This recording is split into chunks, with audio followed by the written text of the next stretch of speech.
فإن لم تفعلوا فأذنوا بحرب من الله ورسوله সুদ হারাম এটা জানার পরেও যদি সুদের কারবার ছেড়ে না দাও, আল্লাহ আর তার নবীর বিরুদ্ধে যুদ্ধের প্রস্তুতি নিয়ে নাও। ইউকালু লিআকিলির রিবা ইয়াউমাল কিয়ামাতি খুসিলাহাকা লিল হার। যারা সুদ খায়, যদি পারতাম আমি এই কথাটা তাদের কাছে কাছে কানে কানে গিয়ে বলতে পারতাম, কিয়ামতের ময়দানে সুদখোরকে বলা হবে তুমি তোমার অস্ত্রটা নাও, আমি আল্লাহর সাথে লড়াই করার জন্য। সুদখোরকে কিয়ামতের মাঠে বলা হবে, ও সুদখোর তুমি তোমার অস্ত্র নাও, অস্ত্র নাও, আমি আল্লাহর সাথে লড়াই করবা, নবীর সাথে লড়াই করবা, তুমি তোমার অস্ত্র নাও, কিয়ামতের মাঠে বলা হবে। এগুলো 1 নাম্বার ভয়াবহতা। 2 নাম্বার, বলেন যারা সুদ খায় এই অবস্থায় যদি মারা যায়, কিয়ামতের ময়দানে কবর থেকে পাগল অবস্থায় উঠবে।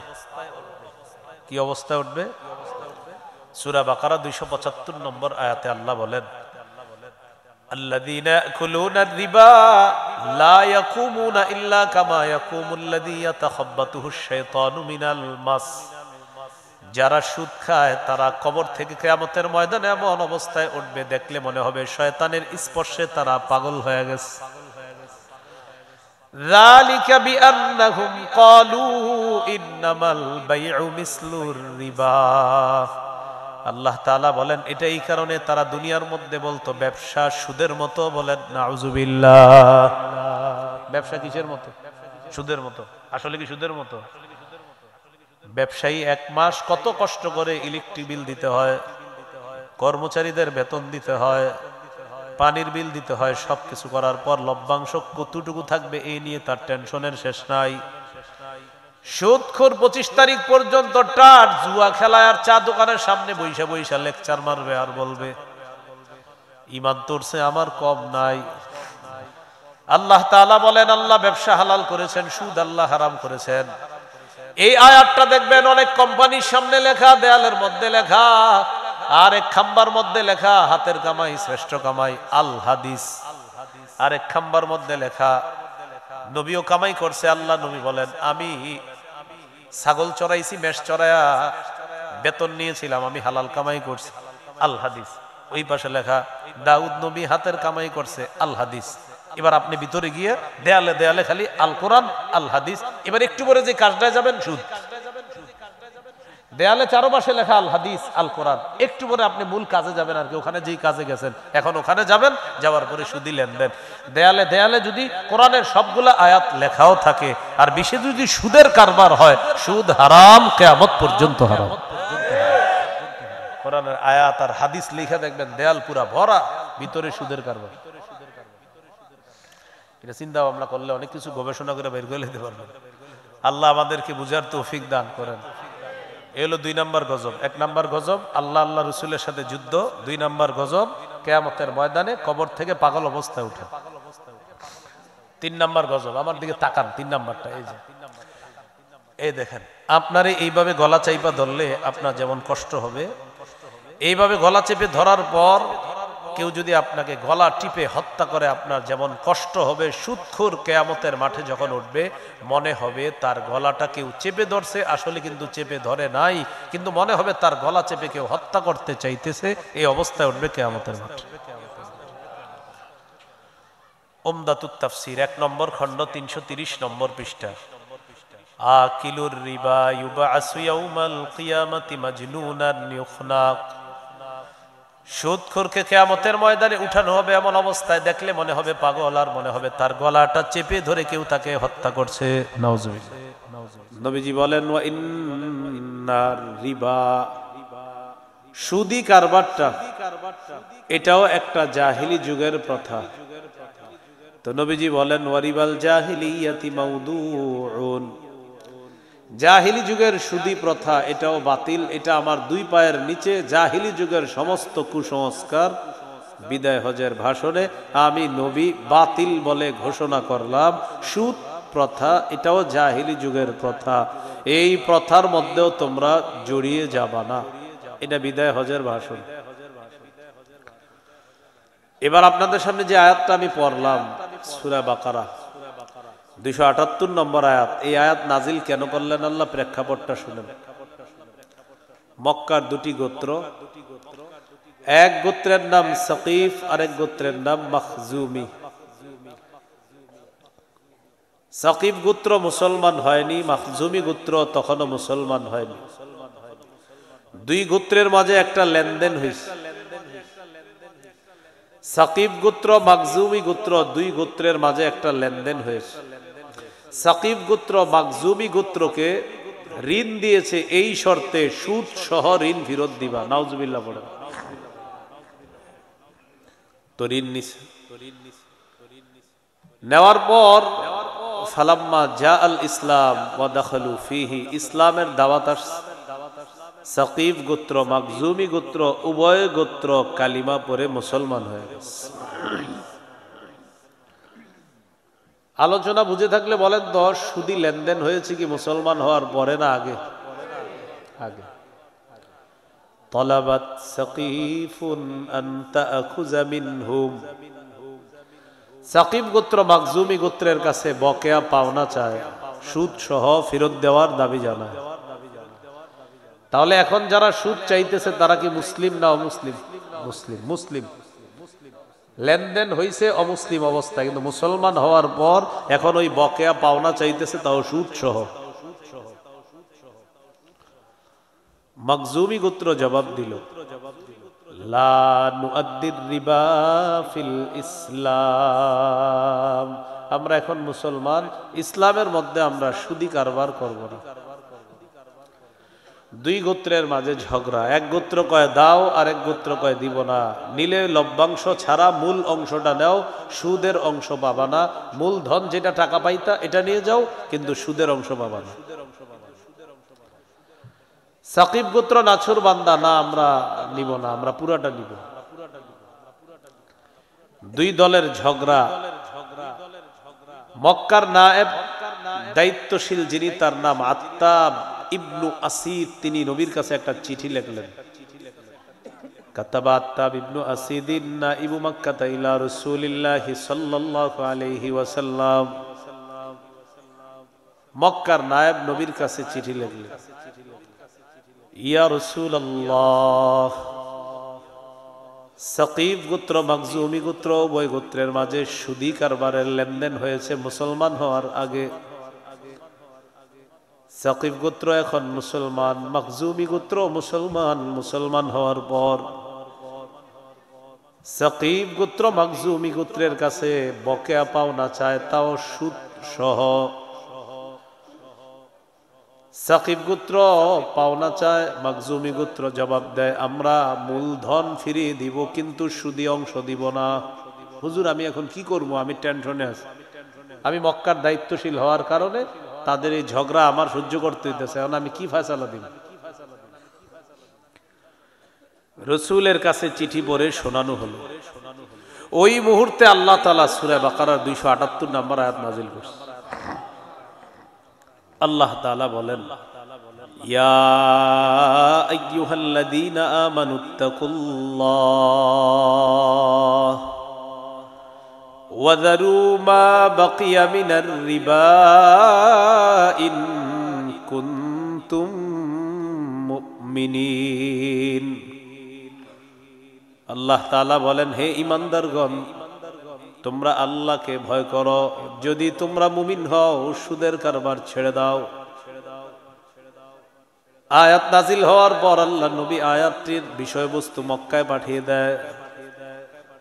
সাকিফ গোত্র মাখজুমি গোত্র উভয় গোত্র যখন জানছে আল্লাহ আয়াত নাজিল করেছেন, যদি তোমরা মুমিন হও, সুদের কারবার ছেড়ে দাও। সাকিফ গোত্র সাথে সাথে জবাব দেয়, নাতুবু ইলাল্লাহ ওয়া নাযারু মা বাকিয়া মিনার রিবা। এই মুহূর্তে আল্লাহর কাছে তওবা করলাম, ওয়াদা করলাম, আর কখনো সুদের কারবার করব না। অতীতের সুদি কারবার আজকে থেকে ছেড়ে দিলাম। তওবা করলাম, সুদের কারবার করব না, সুদ থেকে আমরা ফিরে আসলাম। তো আল্লাহ কি বলছে, ইয়া আইয়ুহাল্লাযীনা আমানু, হে ঈমানদারগণ। তাহলে এখানে আমরা সবাই কি? আপনারা আছেন মাঠে?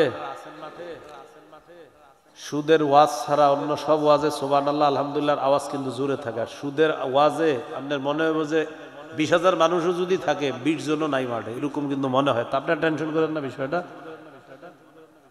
অন্য ওয়াজ যদি হইতো তখন সুবহানাল্লাহ বলতে বলতে এলাকা ফাইটা যেত। আর যখন বললাম যে আমরা ইমানদার কিনা, এখন কি বলেন? ইমানদার। আল্লাহ ডাক দিছে কি বইলা? আচ্ছা, কি বইলা ডাক দিছে? সুদ ছাড়তে বলছে কাদেরকে? আমরা কি? আচ্ছা, তাহলে সুদ ছাড়তে বলছে কাদেরকে? সবাই বলতেছেন তো? তো দেখেন কি বলে, ইয়া আইয়ুহাল্লাযীনা আমানু, হে ঈমানদারগণ, ইত্তাকুল্লাহ, তোমরা আল্লাহকে ভয় করো, ওয়াদারু মা বাকিয়া মিনার রিবা, সুদের কারবার ছেড়ে দাও, ইন কুনতুম মুমিনিন, যদি তোমরা মুমিন হও সুদের কারবার ছেড়ে দাও।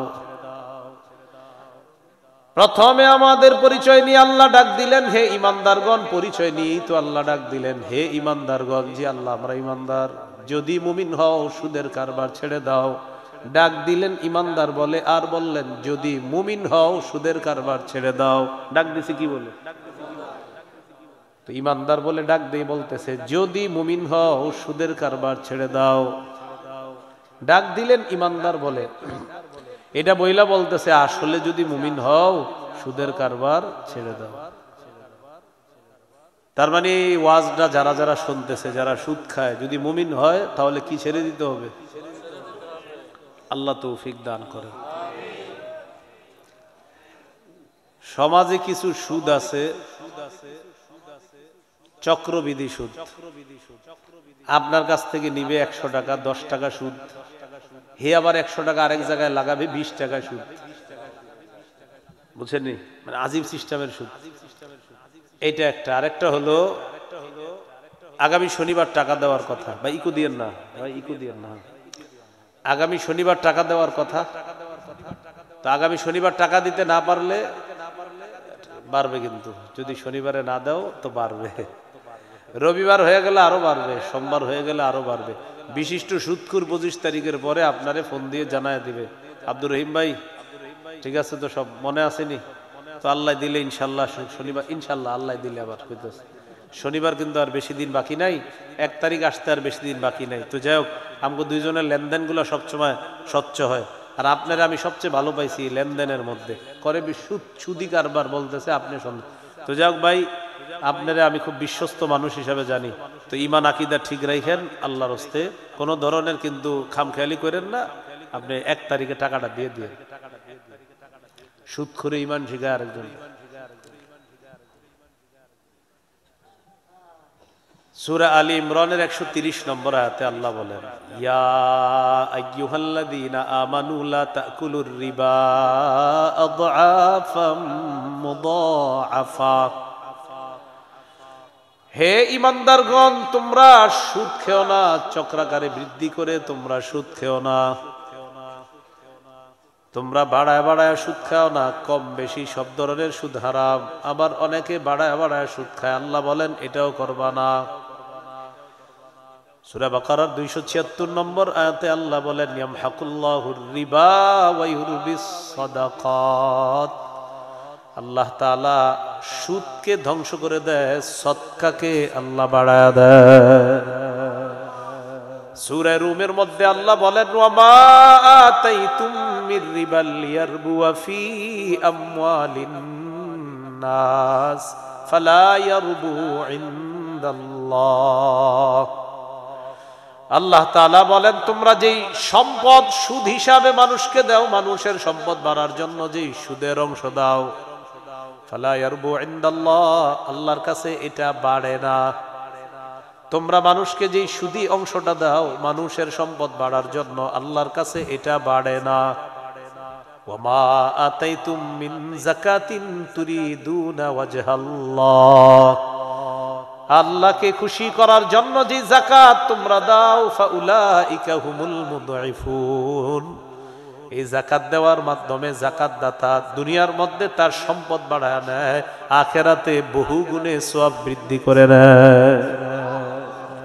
সত্যি করে বলবেন, সুদে আসলে আমাদের চোখে দেখতে কি মনে হয়? টাকা কমে না বাড়ে? সুদে সুদে দেখতে টাকা কি হয়? বাড়ে। আর জাকাতে টাকা কমে। বাইরের আওয়াজ কি বাইরে গেছে? বাহিরের আওয়াজ, এই যে উপরের আওয়াজ কমান, উপরের আওয়াজ কমান। হ্যাঁ, উপরে এখানে একটা ক্লাস হবে। হ্যাঁ, একটা ক্লাস হবে, এরকম নিয়ন্ত্রিত আওয়াজ রাখেন, তো ফাটানো হবে না, আপনি আওয়াজ নিয়ন্ত্রণ রাখেন। হ্যাঁ, সুদ দেখলে কি মনে হয়? বাড়ে। আল্লাহ বলে বাড়ে না। জাকাত দেখলে মনে হচ্ছে কমে, আল্লাহ তাআলা বলে বাড়ে। বলেন আল্লাহর কথাই চূড়ান্ত সত্য কথা। তাহলে আমাদের চোখে সুদ বাড়ে, আল্লাহ তাআলা বলে বাড়ে না। আমাদের চোখে জাকাত কমে, আল্লাহ তাআলা বলে বাড়ে। আল্লাহর কথাই চূড়ান্ত সত্য কথা। এখন কথা হলো, আমাদের দেশটা সুদ ভিত্তিক রাষ্ট্র ব্যবস্থা। আমাদের দেশ এখনো কি ভিত্তিক? কত পার্সেন্ট জানি মুসলমানের দেশ এটা? মানে 90-এর কম না, কিন্তু বেশি, মানে ধরে নি 90-এর বেশি। তাহলে আমাদের দেশ সুদ ভিত্তিক রাষ্ট্র ব্যবস্থা। সুদ ভিত্তিক রাষ্ট্র ব্যবস্থা আছে, আগেও ছিল, এখনো আছে। ভবিষ্যতের চিন্তাধারাও সুদ ভিত্তিক রাষ্ট্র ব্যবস্থা যদি থাকে কোন মুসলমান দেশের, তাহলে তাদের দেশ ফকির আর ভিক্ষা করা ছাড়া উপায় থাকবে না। আমাদের দেশের প্রত্যেকটা মানুষের মাথা পিছু আয় 1,07,000 টাকা।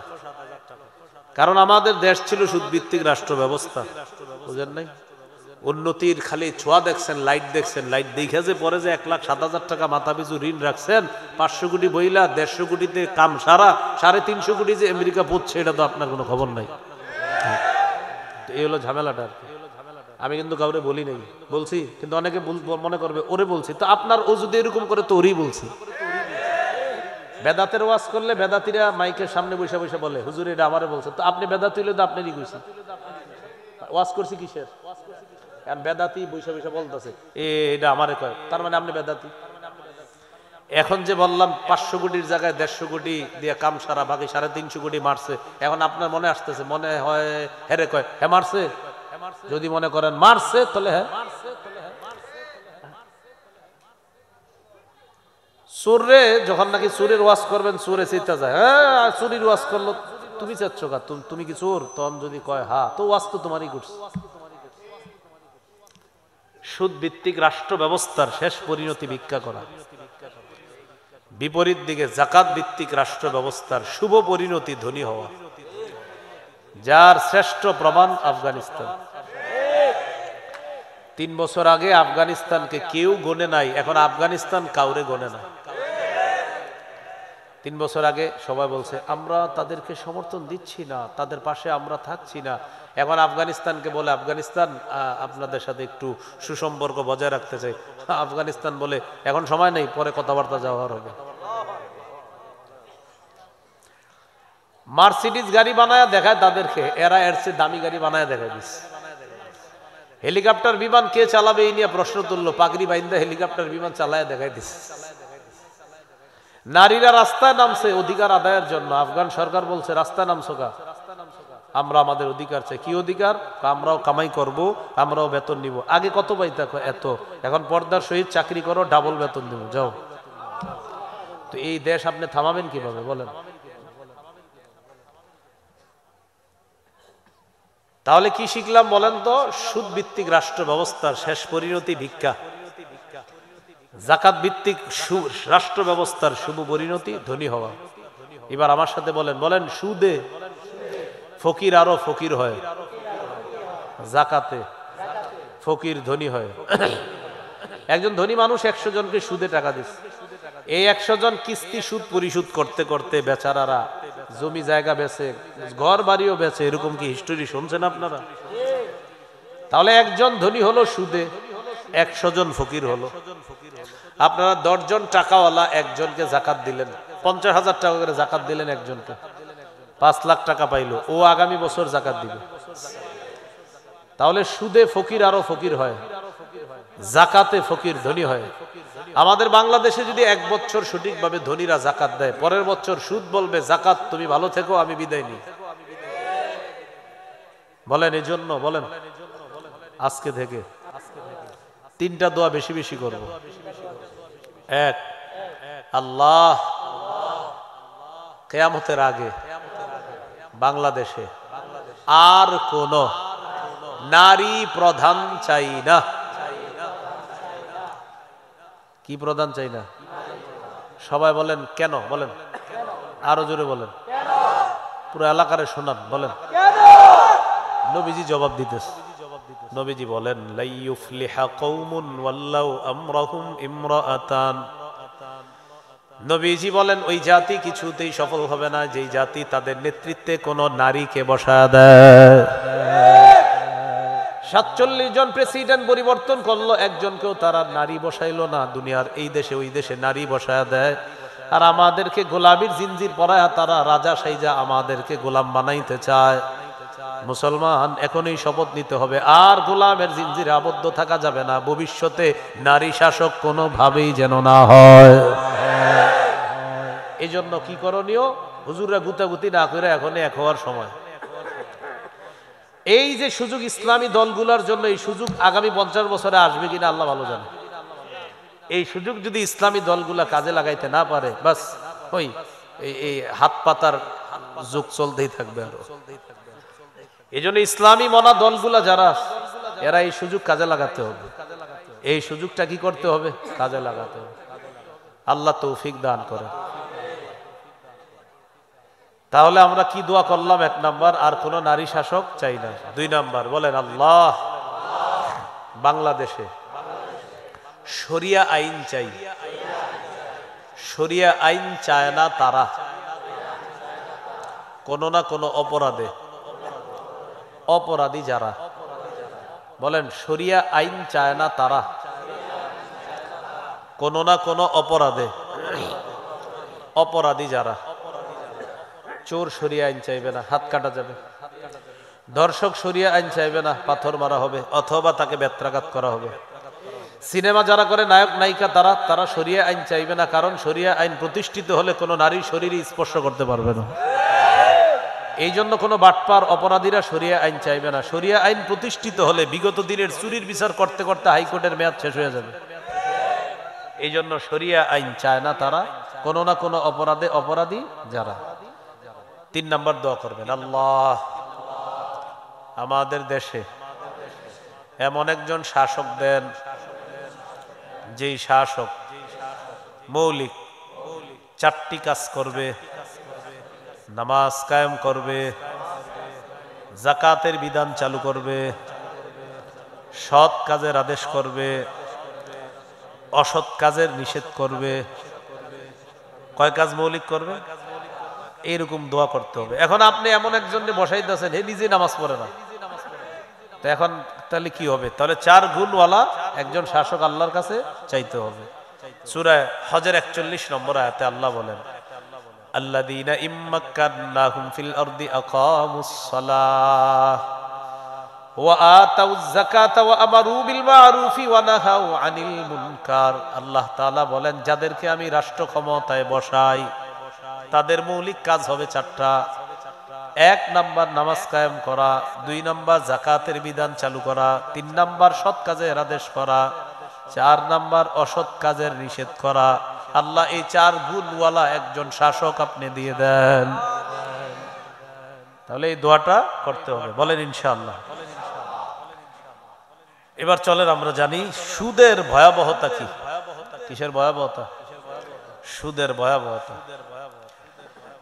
সুদের 1 নম্বর ভয়াবহতা, যে ব্যক্তি সুদ হারাম এটা জানার পরেও সুদি কারবারে জড়াবে, সে যেন আল্লাহ আর আল্লাহ রসুলের সাথে যুদ্ধের প্রস্তুতি নেয়। সূরা বাকারা 279 নম্বর আয়াতে আল্লাহ বলেন, فَإِن لَّمْ تَفْعَلُوا فَأْذَنُوا بِحَرْبٍ مِّنَ اللَّهِ وَرَسُولِهِ। সুদ হারাম এটা জানার পরেও যদি সুদের কারবার ছেড়ে না দাও, আল্লাহ আর তার নবীর বিরুদ্ধে যুদ্ধের প্রস্তুতি নিয়ে নাও। ইউকালু লিআকিলির রিবা ইয়াউমাল কিয়ামাতি খুসিলাহাকা লিল হার। যারা সুদ খায়, যদি পারতাম আমি এই কথাটা তাদের কাছে কাছে কানে কানে গিয়ে বলতে পারতাম, কিয়ামতের ময়দানে সুদখোরকে বলা হবে, তুমি তোমার অস্ত্রটা নাও, আমি আল্লাহর সাথে লড়াই করার জন্য। সুদখোরকে কিয়ামতের মাঠে বলা হবে, ও সুদখোর, তুমি তোমার অস্ত্র নাও, অস্ত্র নাও। আমি আল্লাহর সাথে লড়াই করবা, নবীর সাথে লড়াই করবা, তুমি তোমার অস্ত্র নাও। কিয়ামতের মাঠে বলা হবে। এগুলো 1 নাম্বার ভয়াবহতা। 2 নাম্বার, বলেন যারা সুদ খায় এই অবস্থায় যদি মারা যায়, কিয়ামতের ময়দানে কবর থেকে পাগল অবস্থায় উঠবে। কি অবস্থায় উঠবে? সূরা বাকারা 275 নম্বর আয়াতে আল্লাহ বলেন, আল্লাযীনা ইয়াকুলুনা আর-রিবা লা ইয়াকুমুনা ইল্লা কামা ইয়াকুমুল্লাযী ইয়াতাখাব্বাতুহুশ শাইতানু মিনাল মাস। যারা সুদ খায় তারা কবর থেকে কিয়ামতের ময়দানে এমন অবস্থায় উঠবে, দেখলে মনে হবে শয়তানের স্পর্শে তারা পাগল হয়ে গেছে। যালিকা বিআন্নাহুম ক্বালু ইন্নামাল বাইউ মিসলুর রিবা। আল্লাহ তাআলা বলেন এটা এই কারণে তারা দুনিয়ার মধ্যে বলতো ব্যবসা সুদের মতো। বলেন নাউজুবিল্লাহ। ব্যবসা কিসের মতো? সুদের মতো। আসলে কি সুদের মতো? ব্যবসায়ী 1 মাস কত কষ্ট করে ইলেকট্রিক বিল দিতে হয়, কর্মচারীদের বেতন দিতে হয়, পানির বিল দিতে হয়, সবকিছু করার পর লভ্যাংশ কতটুকু থাকবে এই নিয়ে তার টেনশনের শেষ নাই। সুদখোর 25 তারিখ পর্যন্ত টাট জুয়া খেলায় আর চা দোকানের সামনে বৈশা বৈশা লেকচার মারবে আর বলবে ঈমান তোরছে আমার কম নাই। কি বলবে? ঈমান তোরছে আমার। আবার দেখবেন মাঝে মাঝে হজেও যায়। কোথায় যায়? খায় কি? যায় কই? বলেন বলেন। খায় সুদ, যায় হজে। এরকম খায় সুদ, যায় হজে। এই তো আবার আইসা আইসা আপনার এরকম বলে, বেটা বুঝো যেগুলা কিছু, তো 25 তারিখের পরে চুপি চুপি ফোন দেয়, শোনো তো আমার আর তোমার লেনদেনের বিষয়টা এই এলাকার ওলামায়ে কেরাম জানে না তো। না তো যাক, এগুলা আমার আর তোর মাঝে ঈমান রাখবি কিন্তু ঠিক মতো, কাউরে বলবি না এগুলা। মানে সুদ যে খারাপ এটা হেও জানে, আর যে নিতেছে সেও জানে, তো বলতেছে সাবধান, এগুলা কাউরে বলবি না। সমাজে কিছু বিশিষ্ট সুদখোর পাবেন যারা লুকায় লুকায় সুদ খায়, মানে চুপে চুপে খুব নেক সুরতে, মানে বুঝায় আমি খুব ভালো মানুষ, কিন্তু হে সুদ খায়। আর হের কিছু কাস্টমার ধরা আছে যারা হের কাছ থেকে সুদ নেয়, তো তাদেরকে এভাবে বলে, ভাই আপনি কিন্তু অনেক বিশ্বাস করি, আপনার ঈমান খুব পাকাপোক্ত, আল্লাহর রাস্তে কথাটা কাউরে বলবেন না, এরকম বলে। তো এরা কি করে? এরা খায় সুদ, আরেকজনের রক্ত চোষা টাকা। আবার দেখবেন প্যান্ট শার্ট পয়রা এলাকায় আসবে, আসার পরে আপনি বলবেন স্যার কি অবস্থা, বাজারু গাড়ি কিনছেন, মাশাআল্লাহ মনে হয় ইনকাম ভালো হয়েছে ব্যবসায়। তখন উনি বলবে, হ্যাঁ 1 করোড় প্রফিট হয়েছিল, এর মাঝে তোমার 50 লাখ হলো ইন্টারেস্ট, আর মূল প্রফিটটা হলো তোমার 50 লাখ। আপনি সহজ সরল কৃষক মানুষ তাকায় রয়েছেন, বলতেছে 1 করোড় প্রফিট, তার মধ্যে তোমার 50 লাখ, এটা হলো মূল প্রফিটটা, উইথ ইন্টারেস্ট তোমার 50 লাখ। হে আপনারে এই ইংলিশ বলার পরে আপনি মনে করতেন স্যারের ব্যবসাটা না জানি কত উন্নত। স্যার আপনারে বুঝাইছে 50 লাখ সুদ আর 50 লাখ আসল, এটা আপনারে স্যারে বুঝাইছে। তো বড় লোকে যেটা খায় এটার নাম দেয় ইন্টারেস্ট, গরিবরা ওই সহজ কিস্তি, এটার নাম সুদ। আশা, ভালোসা, হতাশা, নিরাশা, ব্রাক, বেঞ্চ ইত্যাদি কত নামে আছে না এগুলা। তো এরা কিস্তি কিস্তিতে এগুলার নাম দেয় সুদ, আর ধনী এটার নাম দেয় কি? ইন্টারেস্ট। ধনী যেটার নাম ইন্টারেস্ট দেয়, আর গরিবেরটার নাম সুদ। সুদ সুদ এটা যদি ধনী মানুষও খায়, প্যান্ট শার্ট কোট প্যান্ট পরে থাকলে আর বলবেন তুমি বিশিষ্ট সুদখোর। বিশিষ্ট কি খোর? মানে প্যান্ট শার্ট পরে ইংরেজি বুঝায়, আর বুঝায় যে আমি ভালো মানুষ। আল্লাহ তাআলা বলেন যালিকা বিআন্নাহুম ক্বালু ইন্নামাল বাইউ মিসলুর রিবা। এটাই কারণে তারা বলতো ব্যবসা সুদের মতো। ওয়া আহাল্লাল্লাহুল বাইআ ওয়া হাররামার রিবা। আল্লাহ তাআলা বলেন আল্লাহ ব্যবসা হালাল করেছেন, সুদ আল্লাহ হারাম করেছেন। এই আয়াতটা দেখবেন অনেক কোম্পানির সামনে লেখা, দেয়ালের মধ্যে লেখা, আর এক খাম্বার মধ্যে লেখা হাতের কামাই শ্রেষ্ঠ কামাই, আল হাদিস। আরেক খাম্বার মধ্যে লেখা নবীও কামাই করছে। আল্লাহ নবী বলেন আমি ছাগল চড়াইছি, মেষ চড়াইয়া বেতন নিয়েছিলাম, আমি হালাল কামাই করছি, আল হাদিস। ওই পাশে লেখা দাউদ নবী হাতের কামাই করছে, আল হাদিস। এবার আপনি ভিতরে গিয়ে দেয়ালে দেয়ালে খালি আল কোরআন, আল হাদিস। এবার একটু পরে যে কাজটায় যাবেন সুদ। দেয়ালে চারপাশে লেখা আল হাদিস আল কোরআন। একটু পরে আপনি মূল কাজে যাবেন আর কি, ওখানে যেই কাজে গেছেন এখন ওখানে যাবেন, যাওয়ার পরে সুদি লেনদেন। দেয়ালে দেয়ালে যদি কোরআনের সবগুলা আয়াত লেখাও থাকে আর বিশেষ যদি সুদের কারবার হয়, সুদ হারাম, কিয়ামত পর্যন্ত হারাম। কোরআনের আয়াত আর হাদিস লিখে দেখবেন দেয়াল পুরা ভরা, ভিতরে সুদের কারবার। এটা চিন্তা ভাবনা করলে অনেক কিছু গবেষণা করে বের করে নিতে পারবেন। আল্লাহ আমাদেরকে বুঝার তৌফিক দান করেন। এলো 2 নম্বর গজব। 1 নম্বর গজব আল্লাহ আল্লাহ রসুলের সাথে যুদ্ধ। 2 নম্বর গজব কিয়ামতের ময়দানে কবর থেকে পাগল অবস্থায় উঠে।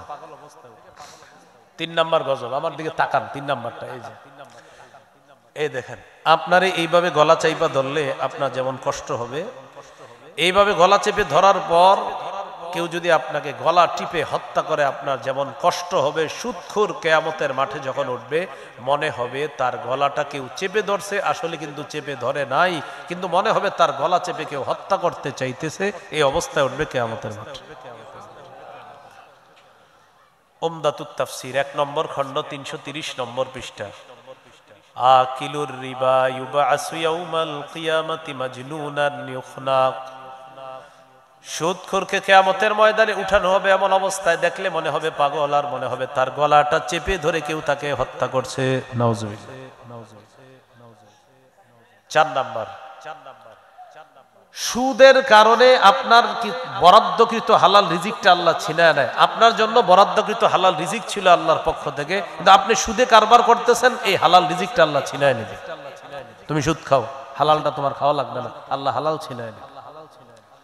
সূরা নিসা আল্লাহ তাআলা বলেন, ফাবিজুলমিম মিনাল্লাযীনা হাদু হাররামনা আলাইহিম তাইয়্যিবাতিন উহিল্লাত লাহুম ওয়া বিসাদ্দিহিম আন সাবিলিল্লাহি কাসীরা ওয়া আখযিহিমুর রিবা ওয়া কদ্দুহু আনহু ওয়া আকলিহিম আমওয়ালান নাসি বিল বাতিল। আল্লাহ তাআলা বলেন 4টি অপরাধের কারণে মানুষের হালাল রিজিক আল্লাহ ছিনায় নেয়। কয় অপরাধ? বলেন 1 নাম্বার জুলুম করা, 2 নাম্বার আল্লাহর রাস্তায় বাধা দেওয়া, 3 নাম্বার সুদ খাওয়া, 4 নাম্বার আরেকজনের সম্পদ অন্যায়ভাবে ভক্ষণ করা। এই 4টি অপরাধ যার মধ্যে আসবে আল্লাহ তাআলা তার হালাল রিজিক ছিনায় নিবেন। আপনার পাশাপাশি 2 জনের জমিন আছে, আপনি কোদাল দিয়া কাটতে কাটতে কাটতে কাটতে, আগে আইল ছিল এত বড়, এখন এটা এরকম চিকুন হয়ে গেছে কিভাবে? হ্যাঁ, এই যে কাটতে কাটতে আপনার জমির অংশ বানাইলেন, বড় বানাইলেন, 1 বিঘত পরিমাণ যদি আরেকজনের মালিকানা হয়, সহিহ মুসলিমের বর্ণনা, কিয়ামতের ময়দানে 7 তবক জমিন আল্লাহ আপনার গলায় ঝুলাইয়া দিবেন। নাও, তোমার অনেক জমি দরকার, এখন 7 তবক জমি নিয়ে কিয়ামতের মাঠে হাঁটো, নাও। এইগুলো আপনাদের এলাকায় আছে, এরকম কুমাইতে কুমাইতে কম বানা। সাবধান, আপনার জমি থেকে আল্লাহ আপনার হালাল রিজিক দিবে, আপনি কেন হারামটা ধরতেছেন? এই হারামটা ধরার কারণে হালাল রিজিক আপনার থেকে আল্লাহ ছিনায় নিবে। তাহলে 4 নাম্বার গজব, সুদের কারণে আল্লাহ হালাল রিজিক থেকে বঞ্চিত করেন। আল্লাহ আমাদেরকে হেফাজত করেন। 5 নাম্বার গজব, বলেন কোন এলাকায় যদি 2টি অপরাধ বেড়ে যায়, 1 ব্যভিচার, 2 সুদের কারবার, ওই এলাকায়, এই চর কাকইর মনে করেন এলাকায় আল্লাহ আযাব দিতে চান না, কিন্তু সুদখোরেরা আল্লাহর আযাব টাইনা নিয়ে আসে। এই এলাকায় আপনারা অনেক ভালো মানুষ আছেন, আল্লাহ তাআলা গজব দিতে চান না, সুদখোরেরা আর ব্যভিচারকারীরা আল্লাহর গজব টেনে নিয়ে আসে। আল্লাহ দিতে চায় না, কিন্তু টেনে নিয়ে আসে এরা। আত-তারগীব ওয়াত-তারহিব কিতাবের নাম, 3 নম্বর খণ্ড 69 নম্বর পৃষ্ঠা। قال رسول الله صلى الله عليه وسلم, নবীজি বলেন, মা মিন কওমিন ইয়াযহারু ফীহিমুর রিবা, কোন এলাকার মধ্যে যদি সুদের কারবার বেড়ে যায়। অন্য বর্ণনায় ইযা যাহারাজ জিনা ওয়ার রিবা ফি ক্বরিয়াতিন ক্বাদ আহাল্লু বিআনফুসিহিম আযাবাল্লাহ। কোন এলাকার মধ্যে যদি 2টি অপরাধ বেড়ে যায়, 1 নাম্বার সুদের কারবার, 2 নাম্বার ব্যভিচার, ক্বাদ আহাল্লু বিআনফুসিহিম আযাবাল্লাহ, এই মানুষগুলা আল্লাহর গজব টেনে নিয়ে আসে, বলি নাউজুবিল্লাহ। এই জন্য এলাকার যারা সুদখোর আছে তাদের কাছে যাবেন, পায়ে ধরে বলবেন, ভাই তুমি সুদের কারবার ছেড়ে দাও, কারণ তোমার কারণে গজব আসলে আমরা ভালো মানুষগুলাও গজবের মধ্যে পড়বো। যদি সুদের কারবার ছেড়ে না দাও, এলাকা ছেড়ে দাও। এলাকা ছেড়ে দিবে? হ্যাঁ, আরে বলেন, এলাকা ছাড়বে? যে সুদ খায় ওর কারণে আপনাদের ভালো মানুষের উপরে গজব আসে, তো ওরে গিয়ে বলবেন সুদের কারবার ছাড়ো অথবা এলাকা ছাড়ো। কি ঠিক? এলাকা ছাড়া ঠিক? তো হে তো আরেক এলাকায় গিয়ে সুদ খাবে, ওই এলাকা তো গজব আসবে। আপনাদের ভাইরাস আপনারা দূর করবেন, এটার আরেক জায়গায় পাঠাবেন। এটা পুরা ভাইরাস, এটা অ্যালার্জি। এই অ্যালার্জি এলাকায় রেখে এটারই ঠিক করেন। এটার পায়ে ধরেন, এটার হাতে ধরেন, ভাই তুমি সুদ খাও না। এগুলো 5 নম্বর গজব। 6 নম্বর গজব, বলেন কোন এলাকায় সুদের কারবার যদি বেড়ে যায়, ওই এলাকায় দুর্ভিক্ষের গজব আসে। কৃষক আগের মতো ফসল পাবে না। মা বোনরা আগে শীতকালে লাউ পাইতো যেই কয়টা, এগুলা পায় না। মা তার সন্তানকে দুধ পান করানোর মতো দুধ পাবে না। লেকটোজেন 1, 2, 3, 4, 5 কিনে খাওয়াতে হয়। কেন? সুদখোরের কারণে। সুদখোর জবাব দেন ওই বাচ্চার কি অপরাধ আপনার কারণে ও ওর মায়ের পবিত্র খাদ্য পায় না। সুদ ছাড়েন, সুদ ছেড়ে দেন। আপনি যা করতেছেন সুদের কারণে আপনি অনেকগুলা মানুষকে কষ্ট দিচ্ছেন। কেন এটা করতেছেন? মুসনাদে আহমদ হাদিসের কিতাব 17822 নম্বর হাদিস। قال رسول الله صلى الله عليه وسلم মা মিন কওমিন ইয়াযহারু ফীহিমুর রিবা, কোন এলাকার মধ্যে যদি সুদের কারবার বেড়ে যায়, ইল্লা উখিযু বিসসানা, ওই এলাকার মধ্যে দুর্ভিক্ষের গজব আসে। এলাকার কৃষকরা আগের মতো ফসল পায় না। মাছের খামার যাদের আছে আগের মতো মাছের মধ্যে বরকত পায় না। ব্যবসায়ী তার হালাল ব্যবসায় বরকত পায় না। অপরাধ, পাশের মানুষটা সুদ খায়। এই জন্য আল্লাহ তাদেরকে এই অর্থনৈতিক দুর্ভিক্ষ দ্বারা পাকড়াও করেছেন। এই জন্যই তো আগে বললাম আমাদের পুরা রাষ্ট্রটাই হলো সুদ আর সুদ। পুরা রাষ্ট্র, পুরা রাষ্ট্র কি সুদ আর? এই জন্য কোনো শান্তি নেই দেখবেন। হ্যাঁ, প্রতিদিন একটার পর একটা বিশৃঙ্খলা আছেই তো আছে। কেন? শরিয়া আইন যতদিন না হবে, আবু বকর, ওমর, উসমান, আলীর সেই যুগ যতদিন ফিরে না আসবে। কারণ আমরা 90 ভাগ মুসলমান, 90 ভাগের মুসলমানের দেশে বুঝে আসুক না আসুক, এখানে ইসলামী হুকুমত থাকতেই হবে যদি শান্তি চাই।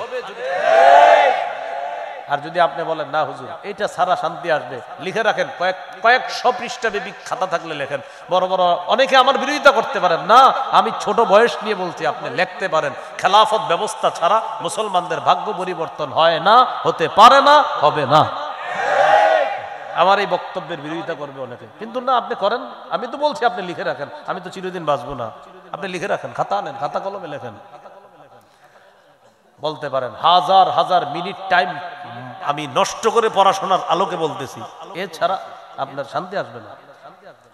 আমার বিকল্প অনেকে বলবে এটা না, এটা ঠিক না, ওটা ঠিক না। আপনি আসেন, আপনি বিকল্প ব্যবস্থা বললাম তো, শান্তি আসবে সাময়িক, 1 সপ্তাহ থাকবে, 2 দিন থাকবে, 3 দিন থাকবে, গজব আসবে। চূড়ান্ত শান্তি চান, খেলাফত ব্যবস্থার বিকল্প না। আবু বকর, ওমর, উসমান, আলীর যুগ, সেই যুগ ফিরে আনতে হবে। যদি আপনি বলেন আপনি মুসলমান, আর যদি বলেন অন্য কিছু, তাহলে আমার বক্তব্য নেই। এটা আফগানিস্তান বুঝছে। কারা বুঝছে? আফগানিস্তান অভিভাবক বানাইছে সঠিক জায়গায়। আমরা অভিভাবক বানাই কারে? এক তাগুত ছাড়ি আর একটারে ধরি, বৃষ্টি থেকে বাঁচার নিচে জন্য ঝর্ণার নিচে এসে দাঁড়াই। এই জন্য ভাগ্য পরিবর্তন হয় না। সূরা বাকারা 257 নম্বর আয়াত, 3 পারা 2 নম্বর পৃষ্ঠার শুরু আয়াত। আল্লাহু ওয়ালিয়ুল্লাযীনা আমানু, ঈমানদারদের অভিভাবক আল্লাহ। সূরা মাঈদার 51 নম্বর আয়াত, 6 পারা 16 নম্বর পৃষ্ঠার শুরু আয়াত। ইয়া আইয়ুহাল্লাযীনা আমানু লা তাত্তাখিযুল ইয়াহুদা ওয়ান নাসারা আউলিয়া, হে ঈমানদারগণ তোমরা ইহুদি খ্রিস্টানদেরকে অভিভাবক রূপে গ্রহণ করো না।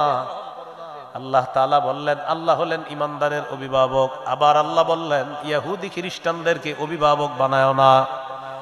এই জন্যই তো বললাম এক তাগুত ছাড়লাম, আরেক তাগুত ধরলাম, পশ্চিম ছাড়লাম, পশ্চিমা ধরলাম, পশ্চিম ছাড়লাম, পশ্চিমা ধরলাম।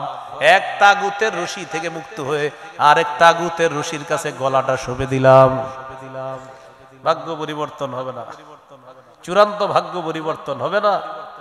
ইসলামী হুকুমত ছাড়া মুসলমানের ভাগ্য পরিবর্তন হবে না, এটা নিশ্চিত। আল্লাহ বুঝার তৌফিক দান করেন। 6 নম্বর গজব মনে আসেনি? সুদ বাড়বে, দুর্ভিক্ষ আসবে। আমাদের দেশের সব মানুষ এখন হাহাকার, কারো ব্যবসা হুজুর ব্যবসা কেমন চলছে? হুজুর বললেন না, কোন ব্যবসায়ী ভালো নাই, খোঁজ নিয়ে দেখেন। কেন কেন ভালো নাই? পুরা দেশটা রাষ্ট্রটা হয়ে গেছে সুদভিত্তিক রাষ্ট্র। গজব নাম্বার 7, যারা সুদ খায় দোয়া করি এই অবস্থায় যেন মৃত্যু না হয়, আগে যেন তওবা করে। কিন্তু কারো যদি সুদী অবস্থায় মৃত্যু হয়ে যায়, কিয়ামত পর্যন্ত তার পেটের মধ্যে সাপ থাকবে, এই সাপ নিয়ে তার বাস বরজখের জগৎ চলবে, আর কিয়ামতের মাঠে শাস্তি তো বাকি আছে। সুদখোরের পেটে কি থাকবে? সাপ। সাপ খান, আরো বেশি করে খান। ইবনে মাজার হাদিস 2273 নম্বর হাদিস, قال رسول الله صلى الله عليه وسلم أتيت ليلة أسري بي على قوم। মেরাজের রাতে একদল মানুষের পাশ দিয়ে অতিক্রম করলাম, মানুষগুলার দিকে তাকাইলাম, তাকায়া দেখলাম বুতুনুহুম কালবুয়ুত, তাদের পেটগুলা বিশাল বড় বাড়ির মতো। পেট কিসের মতো? বাড়ি। পেট বাড়ির মতো। ফিহা আল হাইয়াত তুরা মিন খারিজি বুতুনিহিম, পেটের বাহির থেকে পেটের ভিতরে দেখা যায় বিশাল বড় বড় সাপ দৌড়ায়। আমি প্রশ্ন করলাম মান হাউলা ইয়া জিবরিল, জিবরিলেরা কারা? জিবরিল আমিন জবাব দেয় হাউলা ইয়া আকালাতুর রিবা ইয়া রাসূলুল্লাহ, হুজুর এরা হলো সুদখোরের দল, কিয়ামত পর্যন্ত তাদের পেটের মধ্যে সাপ থাকবে। আওয়াজ দিয়ে বলি নাউজুবিল্লাহ। এরা সুদখোরের দল, কিয়ামত পর্যন্ত এদের পেটে সাপ থাকবে। এলো 7 নাম্বার গজব। গজব নাম্বার 8, আল্লাহ না করেন, আল্লাহ না করেন, যদি সুদী লেনদেন অবস্থায় মারা যায়। মা আছে কাদের জীবিত? প্রিয় ভাইয়েরা, হাত নামান। সুদ খাওয়া, আপন মায়ের সাথে বিয়ে করা মানে ব্যভিচার করা। ইবনে মাজাহ 2274 নম্বর হাদিস, আর রিবা সাবউনা হুবা আইসারুহা আইয়ান কে হার রাজুল উম্মাহ, সুদের গুনাহের 70টা শাখা, সর্বনিম্ন শাখা হলো আপন সন্তান আপন মাকে বিয়ে করা মানে ব্যভিচার করা। মা যারা আমার বয়ান শুনতেছেন, আপনার সন্তানকে নিষেধ করেন তুই সুদ খাবি না। স্ত্রীরা আপনার স্বামীকে বলেন আপনি সুদ খাবেন না। ছেলে যারা আছেন বাবাকে বলেন সুদ খাবেন না। আমাকে প্রতি মাসে মাসে প্যান্ট শার্ট পাঞ্জাবি কিনে দেওয়ার দরকার নাই। বছরে যদি পারেন হালাল টাকায় শুধু ঈদে পাঞ্জাবি দিলে হবে, তাও যদি হারাম টাকায় হয় আমার লাগবে না। টিউশনি করে চলেন, অটো চালান, বাইক চালায় মানুষকে নেন, আপনি ভাড়াটা নেন, আপনি হালাল কামাই করেন। যুবক যারা আছেন বাপেরে বলেন আব্বা হারাম টাকা আমারে দিয়েন না, আপনি আমি আমার মতো কামাই করবো, আপনি আমাকে হারাম টাকা দিয়েন না। মেয়ে যারা আছেন বাপেকে বলেন প্রতি সপ্তাহে সপ্তাহে কসমেটিক্স লাগবে না আমার, হারাম টাকায় হালাল টাকায় পারলে আমাকে দিয়েন। এইভাবে যদি কোনো মেয়ে ছেলে স্ত্রী আর মা তার ওই পরিবারের ইনকাম সোর্স যে মানুষটা তাকে নিষেধ করে, এই লোকটা রাতের বেলা বালিশে মাথা লাগায় ভাববে মা চায় আমি সুদ না খাই, স্ত্রী চায় আমি সুদ না খাই, ছেলে মেয়ে চায় আমি সুদ না খাই। আর যাদের জন্য সুদি টাকায় আমি হাত দেই তারাই যখন চায় আমি সুদ না খাই, ঠিক আছে এটা ছেড়ে দিলাম, সবাই মিলেমিশে হালাল ভাবে কষ্ট করে আমরা চলবো। আমি আশাবাদী পারিবারিক সাপোর্ট যদি ইনকাম সোর্সের মানুষটা পায় তিনি সুদ থেকে খুব দ্রুত ফিরে আসবেন ইনশাআল্লাহ। এইভাবে আপনি সাপোর্ট করেন। এগুলো 8 নাম্বার। 9 নাম্বার গজব, যে ব্যক্তি সুদী লেনদেন অবস্থায় মারা যাবে, এক তো পেটে সাপ থাকবে, দ্বিতীয়ত হলো এই সাপ নিয়ে সে কিয়ামত পর্যন্ত রক্তের একটা নদীতে সাঁতার কাটবে, কিয়ামতের আগে সে নদীর কিনারায় পৌঁছতে পারবে না। সহিহ বুখারীর বর্ণনা 2085 নম্বর হাদিস। ফজরের নামাজের পর রাসূল সাল্লাল্লাহু আলাইহি সাল্লাম সাহাবীদের দিকে ফিরে বসলেন। সাহাবীদের দিকে ফিরে বসার পর আপনারাও দেখবেন এই এলাকার মসজিদের ইমাম সাহেবরা ফজরের পর সালাম ফিরে মুসল্লিদের দিকে ফিরে বসে, বসে না? হ্যাঁ বসের আওয়াজটা কম হয়েছে, বসেনি? প্রথমে কম হয়েছে কেন আমি বলি, আপনার অনেকে টেনশনে আছে যে হুজুর ফজরের পরে ইমাম সাহেব কি ডাইন দিকে যায় না বাম দিকে, উনি কি বসে না শোয় না ঘুমায়, আমরা তো জানি না আসলে। তো এই জন্য দেখবেন কয়েকজন বলছে জি, মানে অনেকে তো জানে না যে ফজরের পরে আসলে হুজুর ইমাম সাহেব কি উত্তরে দক্ষিণে না কোথায় যায়, আমরা তো জানি না আসলে। কেন জানে না? ওই ওনারা ঘরে নামাজ পড়েন তো ফজরটা, তো এই জন্য আর কি জানে না। আমি ভালো ধারণা রাখি আপনি মসজিদে না পড়লে ভাই অন্তত ঘরে পড়েন, আল্লাহ তৌফিক দান করেন। কিন্তু যুবক যারা আছি আমরা সবাই মসজিদেই জামাতে যাব, বলেন ইনশাআল্লাহ। মান সাল্লা সুবহা ফি জামাআ, কেউ যদি ফজরের নামাজ জামাতে পড়ে সারা রাত নামাজ পড়ার সওয়াব। এশার নামাজ জামাতে বললে অর্ধেক রাত নামাজ পড়ার সওয়াব, ফজর জামাতে বললে সারা রাত নামাজ পড়ার সওয়াব। আপনি কিন্তু ঘুমায়া ছিলেন, আপনি এশা পড়ার পরে ঘুমায়া ছিলেন, পরে উইঠা ফজর পড়ছেন, এই ঘুমায়া ছিলেন উইঠা ফজর পড়ছেন, বাস ঘুমায়া থাকলেও আল্লাহ সারা রাত দাঁড়িয়ে দাঁড়িয়ে নামাজ পড়ার সওয়াব ওই এশার ফজরের কারণে আর দিয়ে দিবে আপনার। তো যাই হোক, আগামীকাল ফজর একটু দেখে ইমাম সাহেব কি করে। হ্যাঁ, তো ইমাম সাহেব ফজরের পর মুসল্লিদের দিকে ফিরে বস, নবীজি বসলেন সাহাবীদের দিকে ফিরে, বসার পর জিজ্ঞাসা করলেন, তোমরা কেউ কোনো স্বপ্ন দেখছো কালকে? কেউ কোনো জবাব দেয় না, এর মানে কেউ কোনো স্বপ্ন দেখে নাই। فقال رسول الله صلى الله عليه وسلم رأيت الليلة رجلين أتيان, দুই ব্যক্তিকে দেখলাম রাতের বেলা আমার কাছে আসছে, আসার পর একজন আমার ডান বাহুতে ধরছে আর একজন আমার বাম বাহুতে ধরছে। فأخرجاني إلى أرض مقدسة, পবিত্র একটা জমিনের দিকে আমাকে দুইজন নিয়ে চলছে। যাইতে যাইতে হাত্তা ইনতালাকনা ইলা নাহরিম মিন দাম, ওয়া ফি রিওয়ায়া হাত্তা আতাইনা আলা নাহরিম মিন দাম, রক্তের একটা নদীর কাছে গিয়ে পৌঁছলাম। নদীর দিকে তাকাইলাম, তাকায়া দেখি নদীর পানির কালার হলো রক্তের মতো। ফিহি রাজুলুন কাইম, নদীর মাঝখান, এটা মনে করেন মাঝখান, নদীর মাঝখানে এক ব্যক্তি দাঁড়ায় আছে, মাঝখানে এক ব্যক্তি দাঁড়ায় আছে, এটা হলো নদীর কিনারা। ওয়ালা ওয়াসতিন নাহরি রাজুলুন বাইনা ইয়াদাইহি হিজারা, নদীর কিনারায় এক ব্যক্তি, তার সামনে পাথর আর পাথর, কিনারায় একজন মাঝে একজন, কিনারায় যিনি তার সামনে পাথর। আল্লাহ নবী বলেন ফাআকবালা রাজুলুল্লাযী ফিন নাহরি, মাঝখানের লোকটা সাঁতার কেটে রওনা করছে, কিনারায় যাবে।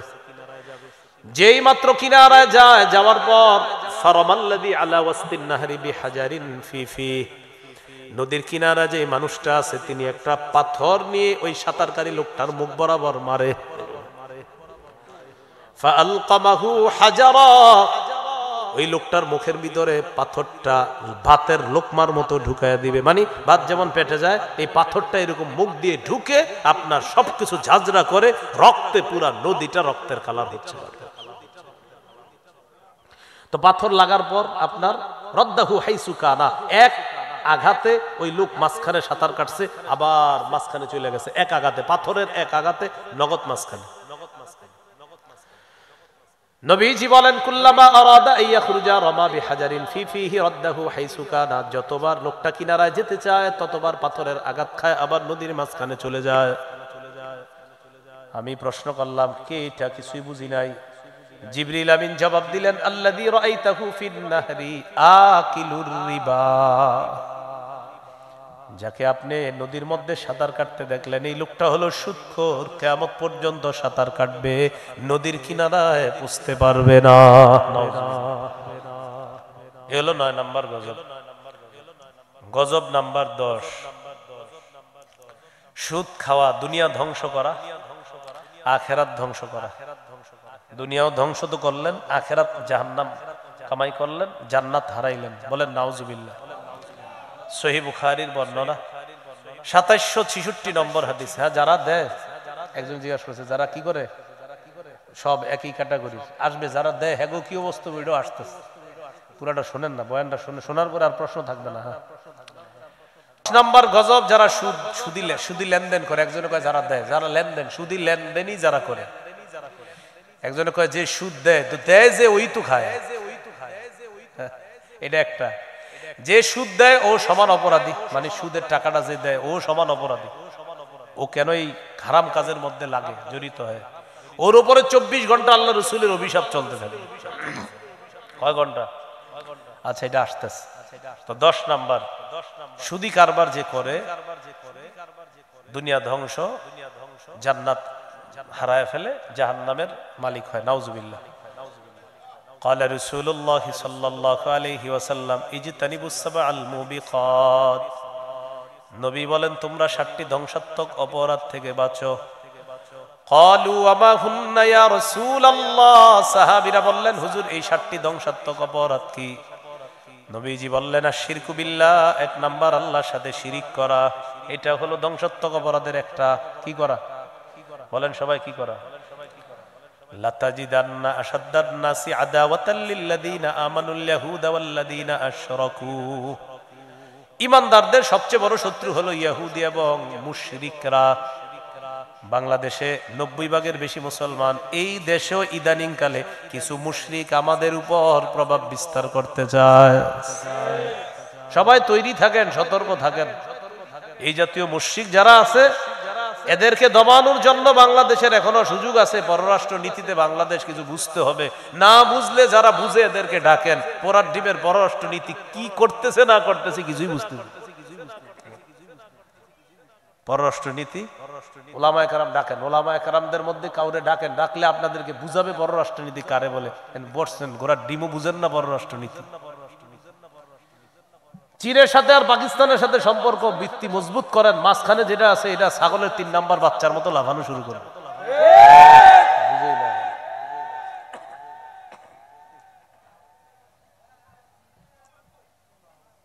কি করে না, কি নীতি করে না নীতি করে, রাষ্ট্রনীতি নিয়ে নাকি পড়াশোনা করে। পড়াশোনা করে কি পড়াশোনা করেন এই তো বুঝি না আমি।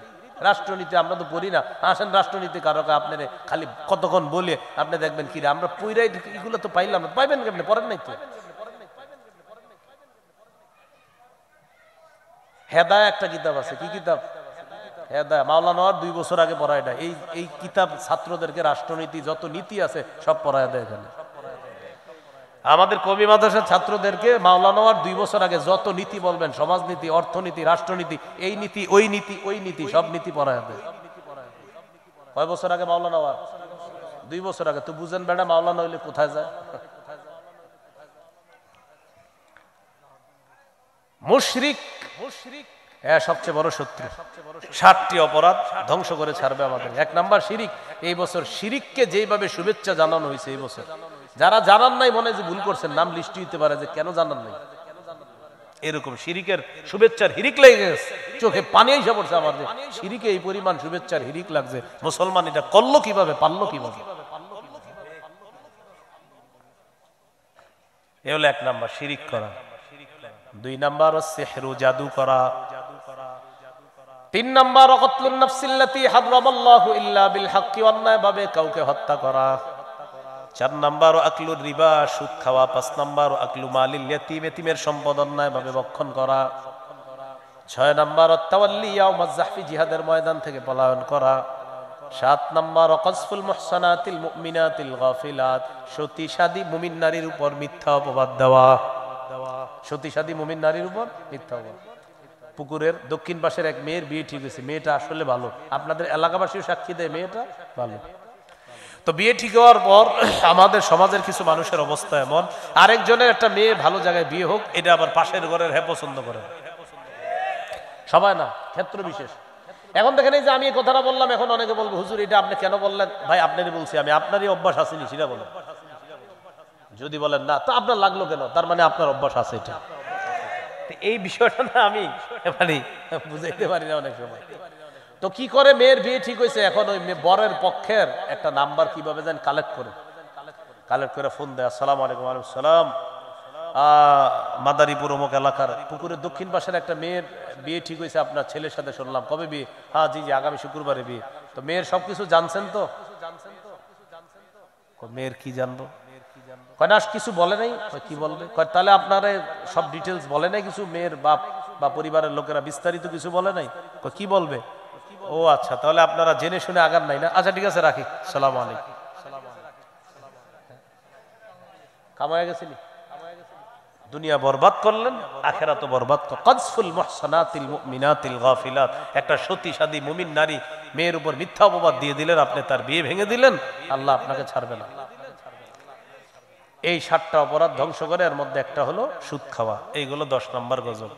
গজব নাম্বার 11, বলেন যে সুদ খায়। এবার বলেন যে সুদ দেয়, যে সুদ নেয়, যে সুদের কারবার লেখে। এটা 3 বার বলেন। যে সুদের কারবার লেখে 3 বার বলেন। আবার বলেন, আবার বলেন। অ্যাকাউন্টের ছাত্র যারা আছেন তারাও বলেন, বলেন। কোথায় কমার্সের ছাত্ররা কোথায়? কি যে সুদের কারবার? আরো জোরে বলেন। লেখে, হ্যাঁ। আর যে সুদের সাক্ষী দেয়, এই চারজন।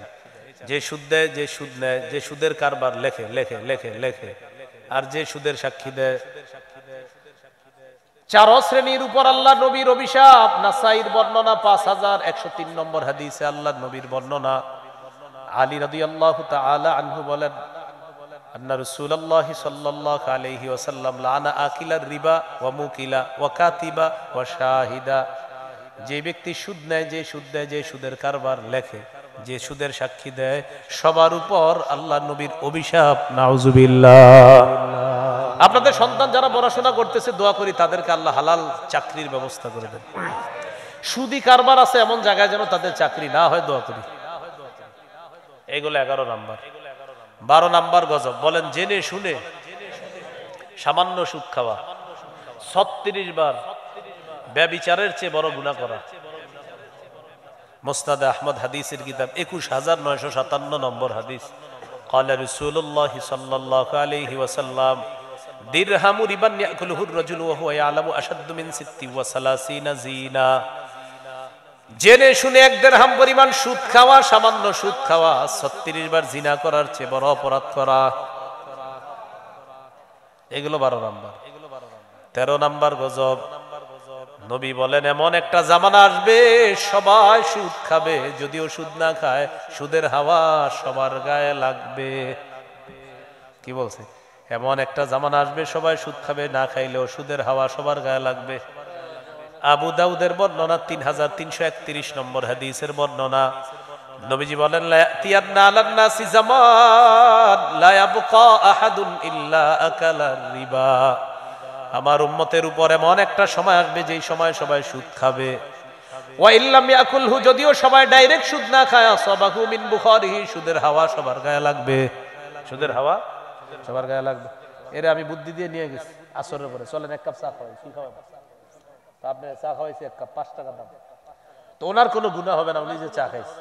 কিন্তু যেই 5 টাকার চা খাওয়ানো হয়েছে, 5 টাকা ছিল সুদের। ওনার কিন্তু গুনাহ হবে না।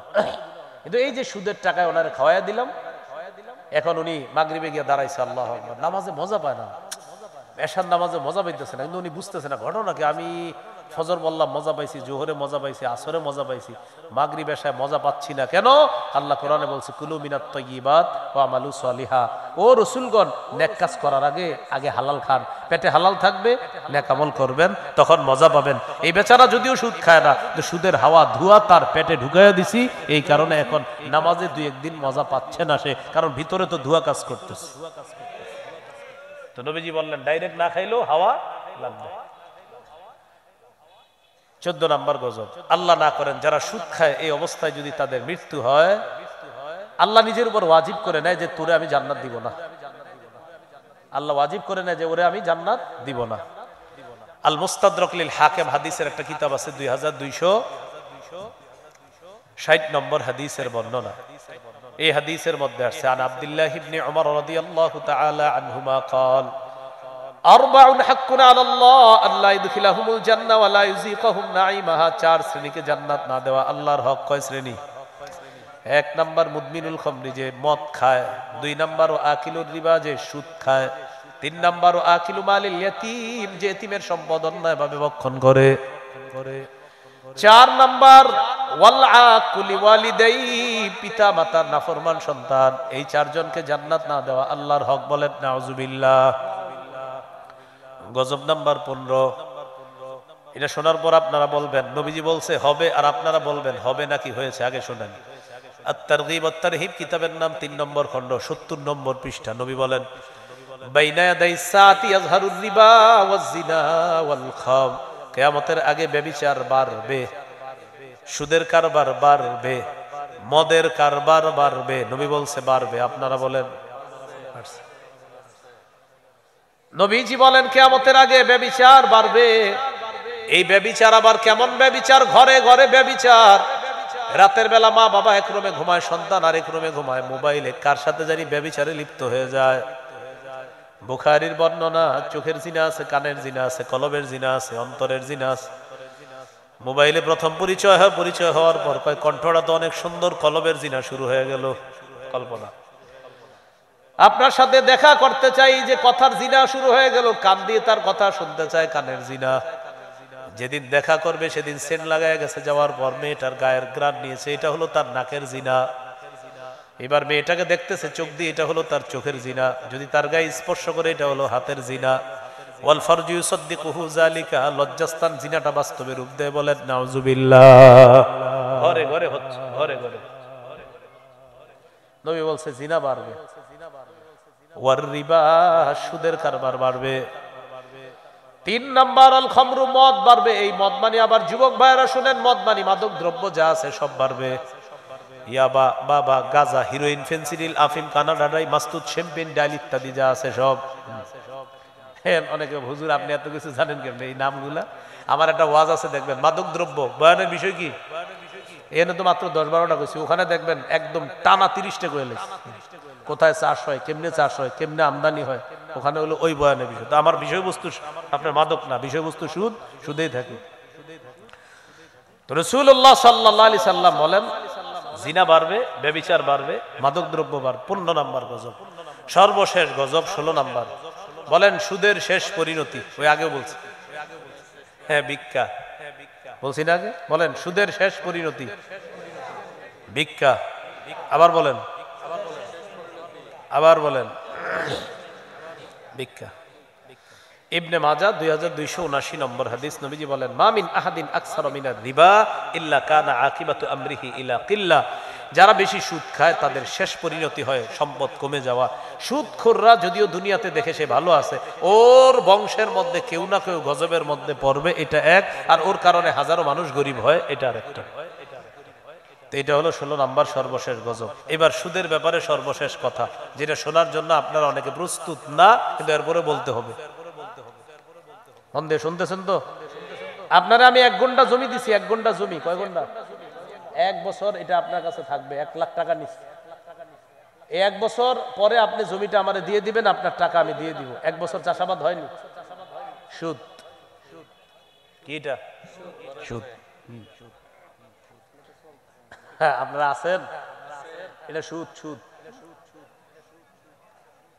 হ্যাঁ বলতেছি, বাঁচার উপায় বলতেছি। বলেন আগে, বলেন এটা কি করেন না, এটা আগে নিয়ম শিখেন। বলেন বন্ধকি জিনিস দিয়ে উপকৃত হওয়া জায়েজ নেই।